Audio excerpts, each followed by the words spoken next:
Всем привет, iQOO Z9 топить нельзя, идем топить. Я напоминаю, что защиты от влаги такой, чтобы его опускать в бассейн, здесь нет, но для чистоты эксперимента мы же все стараемся топить, что более-менее прилично. Это не какой-то там ZTE, третий эшелон, еще что-то.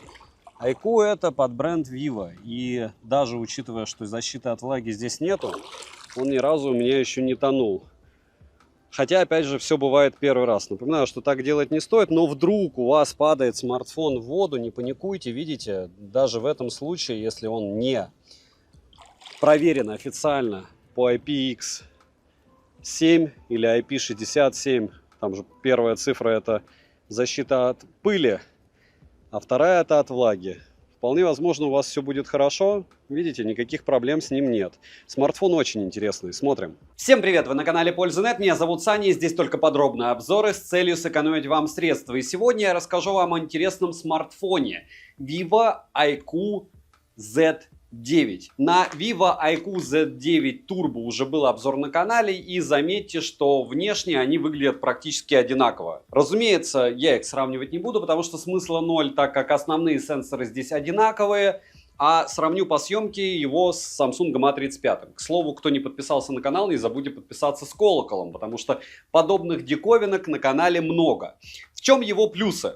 За эти деньги вы получаете экран 144 Гц, 1500 люксов в пике и 850 люксов в обычной яркости. Минимальный шим из тех смартфонов, которые я в последнее время тестировал. Плюс прямые грани, плюс помимо этого у него все-таки есть какая-то защита от влаги. Разумеется, здесь можно две сим-карты запихать. Разумеется, здесь есть помимо этого запись разговора собеседника без уведомления о начале записи. Отличный тач. Просто безумная автономность, нереальная автономность. 6000 мАч аккумулятор и зарядка на 80 Вт.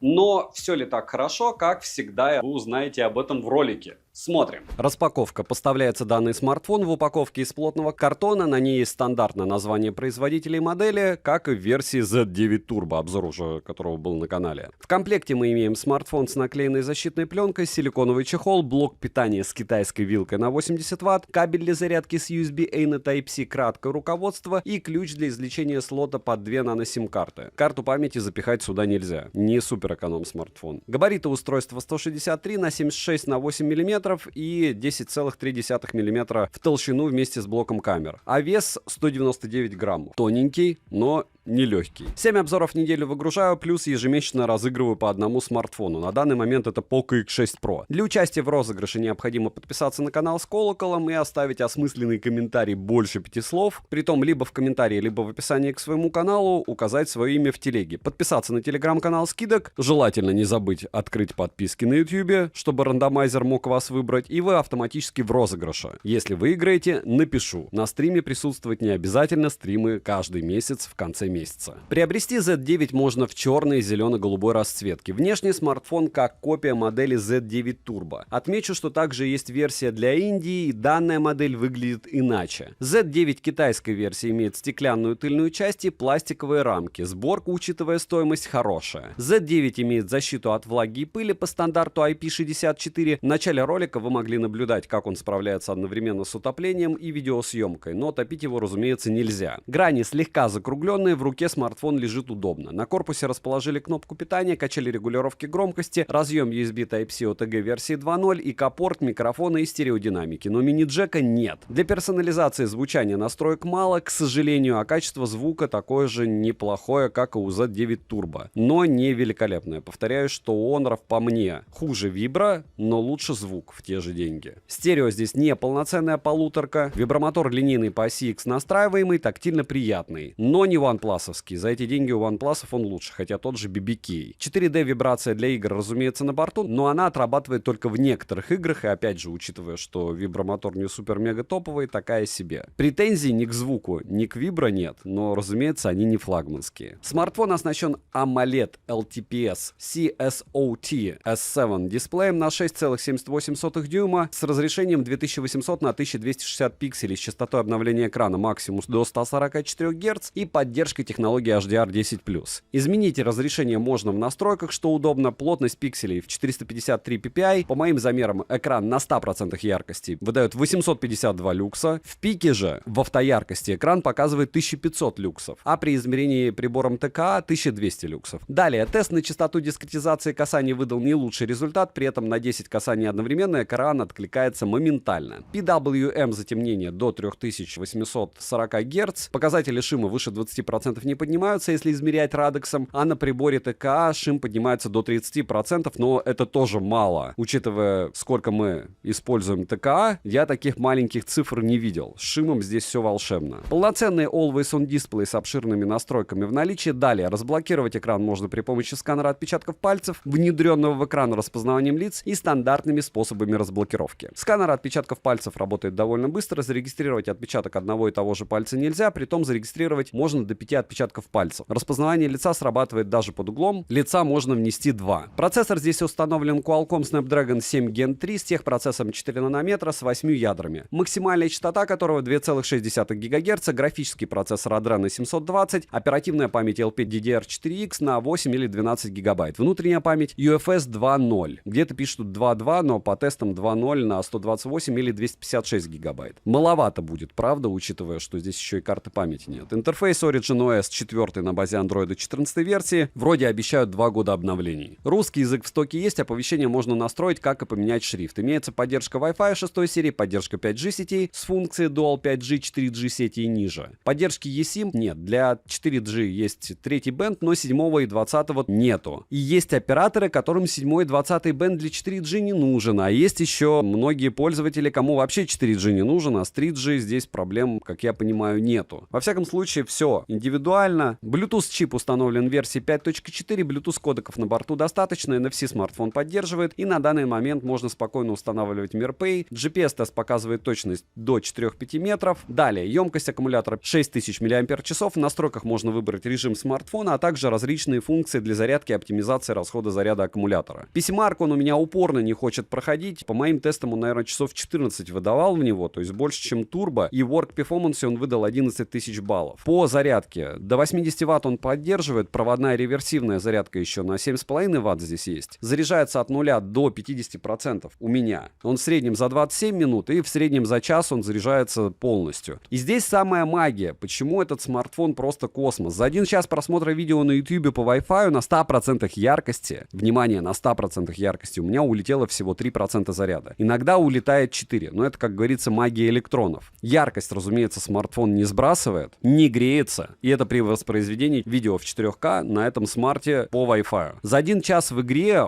иногда получается 12%, иногда 16%. То есть оптимизация расхода заряда просто космос. С другой стороны, вы можете посмотреть, как мы играли в PUBG New State на канале Польза стримы. Это не игровой смартфон. Вы можете в него поиграть на минимальных настройках, но это точно не смартфон про Genshin Impact или что-то подобное. В стрелялке, да, тач хороший. По поводу тестов. На 100 потоках при 60 минутах, что он выдает, вы сами видите на экране. В Geekbench 6 в синглкоре 1157, в мультикоре 3192, в GPU скоре 3566, 3D Mark Wildlife Extreme 1498, Wildlife Stress Test 5442, Wildlife 5442, Slingshot и Slingshot Extreme по максимуму. Wildlife Extreme Stress Test 1487. В Antutu выдает 797 тысяч попугаев на 3-м прогоне, а вообще больше 800 тысяч выдает. В Storage тесте он показал неплохие 47 тысяч для этого типа памяти. Переходим на камеры. Они здесь такие же, как по идее Z9 Turbo, но не совсем из-за процессора, потому что, как вы понимаете, обработка тоже имеет значение. Основной сенсор Sony IMX882, который переименовали в Sony Lite 600. На 50 мегапикселей, и здесь датчик глубины на 2 мегапикселя, то есть ультраширика даже здесь нет. Фронтальный сенсор на 16 мегапикселей находится по центру верхней части экрана в небольшом вырезе. Напоминаю, что кружочки на эти смартфоны, как снимаются, допустим, в мессенджерах из разряда Телеграма, можете посмотреть в моем личном Телеграм-канале. Максимальное разрешение для съемки видео у основного сенсора у него 4К 30 FPS, фронтального 1080p 30 FPS. В сравнении Samsung A35 Z9 показал хороший результат, но все же у A35 качество видеосъемки гораздо лучше. Z9 иногда показывает лучше картинку, но в основном A35 выигрывает. При этом отмечу, что на данный момент, по непонятной мне причине, камеры у A35 и A55 стали очень плохо работать, так как есть заметные фризы в съемке, лаги и так далее. До этого на старте этого не было. Если говорить говорить про ночную съемку, то iQOO справляется лучше, чем Samsung. Опять же, не на все 100%, но общая картинка лучше была у Z9. Фронтальный сенсор также лучше у A35, но лично мне не нравится, как передается у него скинтон. Слишком он сильно уходит в красные цвета. Короткие примеры, как всегда, вы увидите, но если вам интересна фотография и их сравнение, лучше скачивайте, потому что, что бы вам ни говорили, ваши глаза — это ваши глаза. И ваши приоритеты в фотографии — это ваши приоритеты в фотографии. Как у меня спрашивают, а с чего начать? Начните просто с обучения фото. Как его оценивать? Обычного, не на смартфон. И постепенно перейдете на фотографии смартфонов, если хотите, чтобы это стало вашим хобби. Но однозначно на YouTube оценки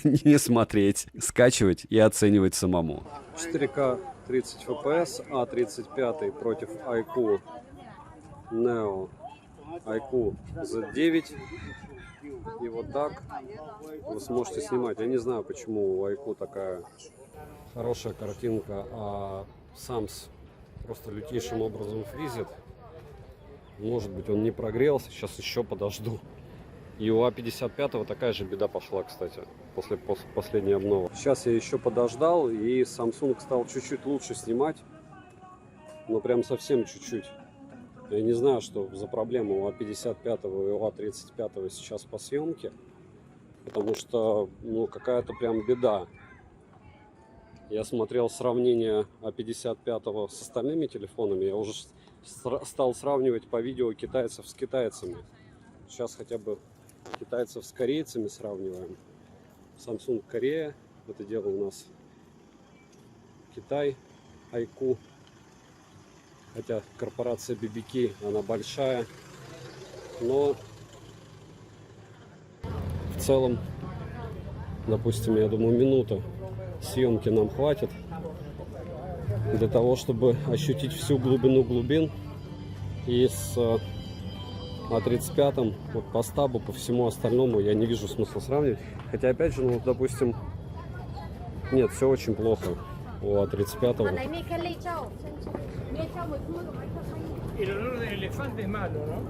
Очень плохо. И смотрим. И по цветопередаче тоже, кстати. Вот так. Супер плавно. И фронталка тоже 4К 30 FPS, только против 1080p. У iQOO. Разумеется, iQOO должен сливать по полной программе.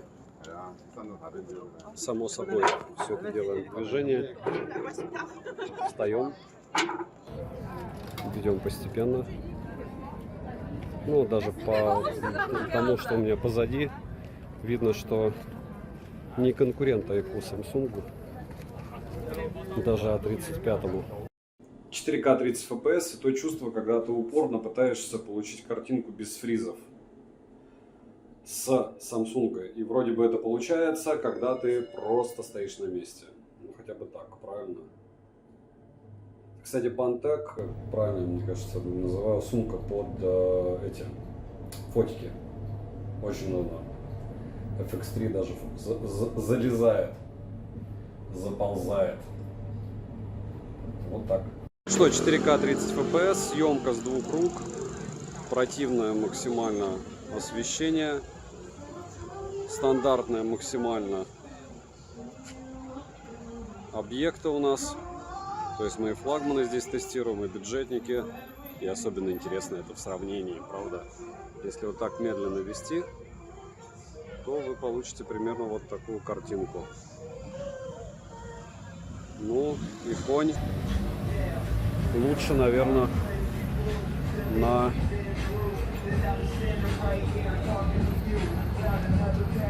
Я не знаю где. Надо смотреть на большом экране. Потому что так лучше конь на iQOO. По мне. И фронталка. Странно, что у iQOO по камерам всего так мало, мягко скажем. Но вот так. И давайте медленно поведу. Ну и много записей в 1080p 60 fps. Почему-то iQOO колбасит значительно больше, чем Samsung. И я советую, разумеется, снимать в этом разрешении. Вот. И вот так вы сможете снимать различные объекты. Что ж за расколбас такой? Давайте медленно. Скажете, что я снимаю просто плохо и неправильно. Вообще здесь фокус на IQ скачет. Вот я понял, в чем причина. Прикиньте, стабилизация включается на IQ только в 1080p 30 fps. Вообще какой-то сюр. Она, конечно, хороша, но только в 1080p 30 fps. Это как вообще? Притом, по сути, это был глюк. То есть 1080p 60 fps она не включается, в 4К 30 fps она есть. То есть для 60 fps получается стаба нету. И снова я все перепроверил, да, для 4К 30 fps стабилизация у IQ есть. Для 1080p 60 fps нету. Что такое хорошо и что такое плохо? Все собираются в отпуск. Давно не было пляжных видов. 4К 30 fps. И вот так вы сможете снимать максимально пустой пляж. Вообще. То есть 2 часа дня и никого нет. А раньше даже выйти некуда было. Не было места для лежака. А сейчас все пусто. И 1080p 30 fps против 4К 30 fps. Многим фронталка и не нужна. Но кому фронталка не нужна, я бы Samsung точно не рассматривал. То есть его-то надо брать, по мне, исключительно для фронталки. Вот смотрите, мы смотрим на две фотографии. Какая вам больше нравится? Ну, одно могу сказать, здесь контраста кое-кто поднакидал. Но вот если бы вы брали фотку и куда-то вставляли, вот они, два основных модуля. Что бы вы выбрали? Скорее всего, эту фотографию. И магия в том, что ее нарисовал IQ Z9. Потому что у Samsung все более реалистично, с одной стороны. С другой стороны, из-за отсутствия деталей кажется, что какая-то беда. Это основной модуль. Напоминаю, я пока фронталку не показываю вам. Если смотреть на эти две фотографии, вы видите паритет или где-то здесь натурально? Вот по мне здесь больше нарисованы цвета. Видите, какие ядовитые? Кто здесь? Правильно, Z9. То есть, если по общему ощущению от фотографии, а 35-й вот на пейзаже вечером более приятный. То есть, здесь у нас больше на мультик похоже. Как будто кто-то лут накинул, но вот так. Вот как будто порисовали. С другой стороны, ночь. Вот смотрите, два коня. Допустим, увеличиваю здесь по деталям. Мы же любим на детали смотреть. Многие не любят, которые продают какие-то вещи. Когда не надо, они кроп делают, а когда надо, делают. Точнее, наоборот, когда двойные стандарты. У меня стандартные простые, я понятия не имею, что для вас важно. Я просто обращаю внимание, стараюсь на все. Повторяю, что скачивайте исходники, смотрите сами. Но вот здесь со светом хуже отработал аппарат, с цветами лучше, но детализации меньше тоже. Так что IQ рисует. Samsung не рулит вообще, потому что из всех фотографий, что я видел, вот здесь я бы выбрал все-таки Sams, а в двух других фотографиях однозначно я бы лично выбрал IQ, несмотря на то, что он рисует. Никаких вам приятных девушек, чтобы продать аппарат, а только мое помятое лицо. И вот смотрите, в принципе, как во всех обзорах. Здесь я выгляжу плохо, здесь я выгляжу хорошо. Здесь я поймал чувака, который похож на меня и спал, наверное, года 3, и здесь все плохо. Как вы думаете, где здесь Samsung? На счет 3. Раз, два, IQ, IQ. Фронталка никакая, это идеальное условие для него. У Samsung фронталки просто бомба вообще. Сколько дней я с ними ходил? Ну, можете посмотреть по примерам фотографий, по количеству изменений растительности на лице и лука. Повторяюсь, что здесь все просто для любого блогера, потому что это не супер-мега флагманы, и здесь у нас вообще даже еще ультраширика нет на Z9. Z9 это не про фотографии, хотя фотографии он делает неплохие, но не на фронталку. Смотрите, какая красивая фотография. Знаете, в чем проблема ее? В том, что там не такие цвета, и она хороша, вот когда ты делаешь вот так, и думаешь, что на нее фильтры накидали. И любую так фотографию не взять, да, можно посмотреть детали, можно рассказать про то, что края не замылены, что динамический диапазон довольно неплохой, еда выглядит натурально на каком-то куске, а на каком-то куске вообще картинка плывет, как вы видите. То есть сенсор может больше. ПО позволяет ему довольно неплохо отрабатывать, притом во всех условиях обстановки. Но оно рисует безбожно на фронталках. Можно ли это неудачная фотография, можно ли это исправить? Прямыми руками все возможно. Вопрос просто, что вам надо. То есть, допустим, те же фронталки вы не исправите никак. Если говорить про основной модуль, ну, телевика здесь нет, ультраширика нет, то при желании все будет аппетитно, хорошо, и при накидывании каких-нибудь эффектов еще вы сможете получать очень достойные фотографии. Здесь первая, по-моему, адекватная более-менее на фронталке фотка, без сглаживания. Притом оно было отключено. Я не знаю, что за рандом в китайских смартфонах. Они очень не хотят, наверное, чтобы вы выглядели как-то плохо и передумали их приобретать. Хотя, в принципе, это неудивительно. И если говорить про смарты, ну, все неплохо. То есть за свою стоимость, за $200, смарт фотографирует очень достойно. В эти деньги чего-то лучшего найти будет сложно. Наверное, какой-нибудь А15, ну и все. И не факт, что он будет фотографировать лучше. Про фотографию, повторяюсь, единственный вариант, как понять, подойдет она вам или нет, это скачать исходники отовсюду и оценить для себя самого. И постепенно начать разбираться. Потому что, ну, вот вырезал нормально, видите, даже капли нормально вырезал. С другой стороны, здесь зато шумы одни. И вот так во всем, по мелочам. С одной стороны. С другой стороны, чего хотеть от этой картинки? Я сейчас смотрю на 30-дюймовом мониторе, и, разумеется, мне там пылинки не нравятся, как он передал. Или там здесь размытие. Но с другой стороны, фотки классные. Фотографирует смартфон очень даже достойно. Никаких каких-то откровенных вырезов, вот вырезал он, используя датчик глубины, ну все норм. Вот никаких, ну там, вот здесь чуть-чуть поплыло. Но никаких глобальных претензий нет. Фотографии очень достойные. Так что все, как говорится, в ваших руках. Ну что, лифт 4К 30 FPS, к сожалению, для него предел. Это айкушечка Z9. 4К 30 FPS. И вот так сможете снимать на этот смарт. Картинка, конечно, такая себе. Притом, если даже снимать в 1080p 60 FPS, ну, опять же, тоже такое себе. Фронталка 1080p 30 FPS, насколько хороша, вы видите. Так, проба пера, это 1080p с подсветкой. И это фудблогинг. И еще супер. Без подсветки 1080p 60 FPS. И сейчас увидите 4К.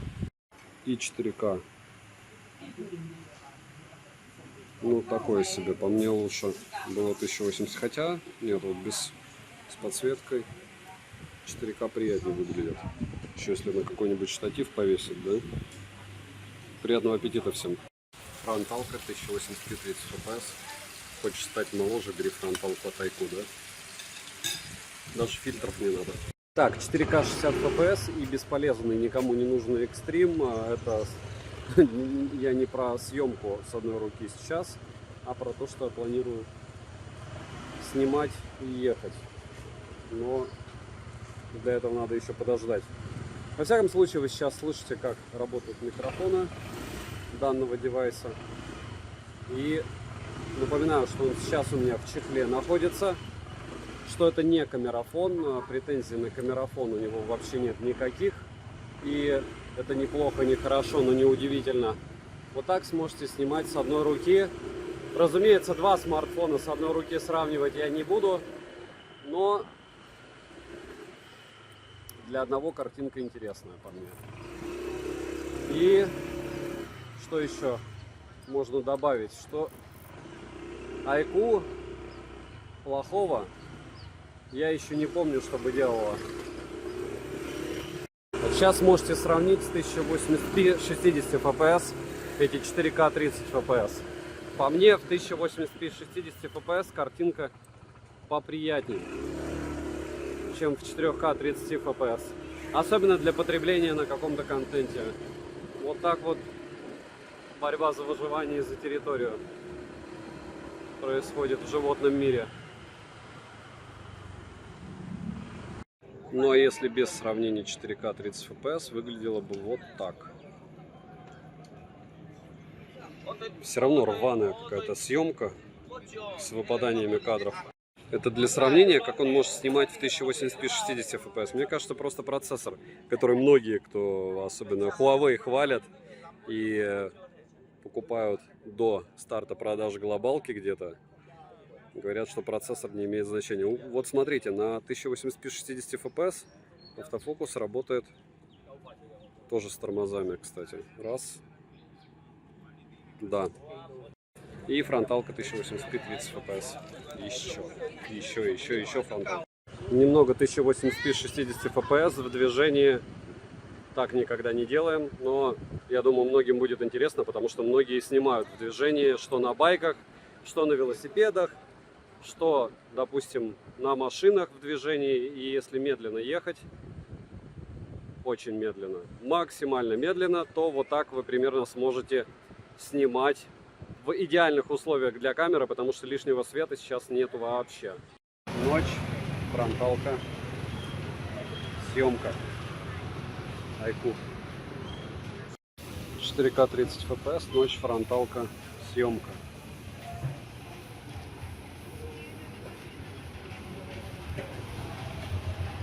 Рваная картинка, конечно.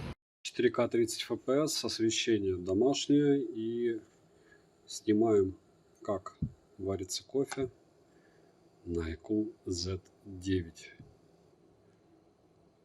И пауза. Кстати, с 2%, всего 2% заряда у меня сейчас. Успел. Сейчас увидите процесс и как работает автофокус у этого волшебного устройства. И неплохо так отрабатывает.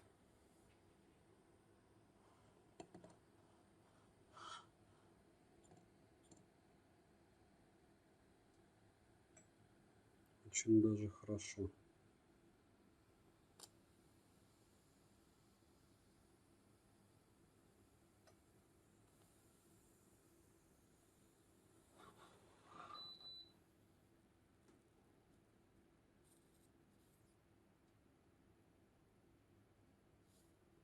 Как долго пена идет, да?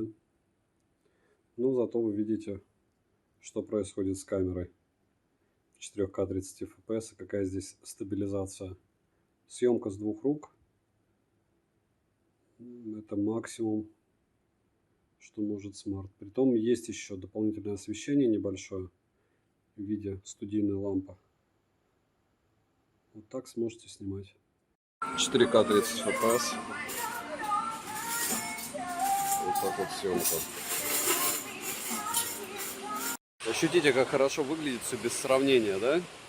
Ты берешь смартфон, не сравниваешь его долго и неприлично, и неприятно, не вводишь людей в заблуждение, и люди делают необходимые тебе выводы. А вот если сравнение есть, смотрим на сравнение с А35. Все кажется уже с фризами лютыми, потому что... Хотя А35 тоже не идеален. В общем, в целом вам есть из чего выбирать. Тем более Китай я сравниваю скорее по возможности всегда. Да, пришлось вторым отрезком. Успели. Как говорится, зато со студийным освещением увидите, как сможете снимать какие-нибудь фудблогинги и все остальное. Я каждый раз, когда смотрю на смартфон, говорю, вот уже там за $200 смартфоны хорошо снимают. А потом смотрю на компьютере и, к сожалению, свое мнение меняю. Но сейчас могу повторить, что снимает он неплохо. Когда ты смотришь на экран телефона, снимает хорошо. Значит, если у вас будут потреблять этот контент в каких-нибудь социальных сетях через мобильник, в данном разрешении никаких каких-то супер недостатков или вообще каких-то недостатков вы не увидите, скорее всего. И сейчас зафиналится. И мы зафиналимся. Все. Кофе вредно, к слову. Тоже. Вообще все вредно. Вода не вредна. И финал. Минусы: старенький тип внутренней памяти, мало настроек для кастомизации звука, стерео неполноценное, нет мини-джека, нет 7 и 20 бенда, он не про игры и камера не блещет. Цены можете посмотреть по ссылке в описании к видео. Не забудьте подписаться на телеграм-канал Скидок Взаимопомощи и мой личный телеграм-канал по ссылкам в описании. Всем, кто хочет помочь проекту, дайте голос моему телеграм-каналу Скидок, если у вас телеграм премиум. Я потом там на год 200 подписок разыграю. Осталось 60 подписок, покупаю 200 и разыгрываю 200. И резюмировать я бы хотел стандартно. Ввиду того, что у меня сейчас в руках этот смартфон, значит, вам интересно мое мнение. Так вот, Poco X6 Pro отличный смартфон за 21 тысячу. Обычно на распродажах он так и стоит. Redmi Note 13 Pro Plus великолепный смартфон за 23 тысячи во время распродаж. Этот за 21 тысячу дает в каких-то моментах больше, потому что автономность в играх просто бомбическая, стабильность просто нереальная. С одной стороны. Но с другой стороны, камеры относительно посредственные, перспектив 0. Почему? Потому что нет 7 и 20 бенда. Если они вам не нужны, есть операторы, которые реально их не используют. Это прям пушка-бомба, гонка за 20 тысяч рублей, который он стоит. Experience на уровне 100%. Почему, повторяюсь, iQOO не пиарят? Потому что на них никто не зарабатывает и официально в России они не продаются. То есть у них нет бренда, который бы закидывал на них ценники, у них нет блогеров, потому что блогерам неинтересно о них рассказывать, так как за них никто не платит. То есть даже когда вы на площадках покупаете iQOO, за них никто не получает ничего, кроме, собственно, продавцов. И особенность iQOO, повторяюсь, в том, что когда ты приобретаешь его, у тебя внутреннее чувство мнимого превосходства над тем же Китаем, потому что очень часто ценник на него ниже, чем в Китае. Вы можете погуглить, и это удивительно, но факт. Я обожаю эти смартфоны, они не обычные. Все iQOO-шки в чем-то волшебные. Вот эта штука про автономность, стабильность.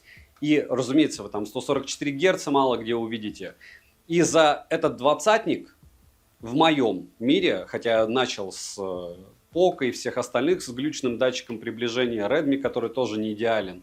Там могу вспомнить Realme 12 какой-нибудь плюс, но это печаль печальная, печалью погоняет, посмотрите обзор. Так вот, для себя я бы iQOO точно брал. Я бы даже оператора поменял, тем более можно номера перекидывать. Железку можно рассматривать к покупке однозначно, если вы понимаете, что такое iQOO. Не путаем вот этот iQOO Z9 с индийской версии. Там вообще другая история. Вот это вот прям топчик. Возможно, на 9X, Z9X, который на IPS, я тоже сделаю обзор.